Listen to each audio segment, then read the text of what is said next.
मंत्री अतुल सावेंच्या गाडीवर दगडफेक झालेली आहे। संभाजीनगरच्या पुंडलिक नगरमध्ये कार्यालयाबाहेर दगडफेक झाली आहे। गाडी उभी असताना गाडीवर दगडफेक करण्यात आलेली आहे। मंत्री अतुल सावे यांची गाडी त्यांच्या कार्यालयाबाहेर उभी होती आणि त्यावेळी त्या गाडीवर दगडफेक करण्यात आलेली आहे। संभाजीनगरच्या पुंडलिक नगरमध्ये हा सगळा प्रकार घडलेला आहे। आपण दृश्य पाहू शकतो। गाडीवर दगडफेक झाल्यानंतरची गाडीच्या काचेची दृश्य आहेत। मंत्री अतुल सावे यांची गाडी त्यांच्या कार्यालयाबाहेर उभी होती संभाजीनगरच्या पुंडलिक नगरमध्ये आणि त्यावेळी या गाडीवर दगडफेक झालेली आहे। अधिकचे तपशील घेऊया। आपले प्रतिनिधी सचिन जिरे आपल्यासोबत आहेत। सचिन, विक्रांत, थोड्या वेळापूर्वीची ही घटना आहे। पुंडलिक नगर भागामध्ये जे मंत्री अतुल सावे यांचं कार्यालय आहे, त्या कार्यालयामध्ये त्यांची जी वैयक्तिक वाहन होती ती उभी करण्यात आली होती। त्यावरती अचानक दगडफेक करण्यात आली होती।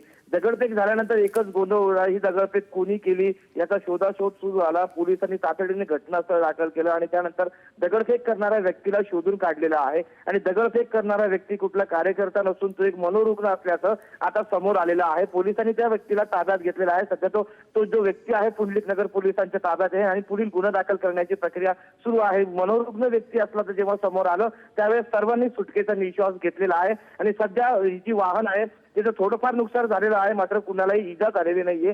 जो व्यक्ती आहे दगडफेक करणारा आता पोलिसांच्या ताब्यात आहे। विक्रांत, बरं, धन्यवाद सचिन या सगळ्या सविस्तर तपशिलांसाठी।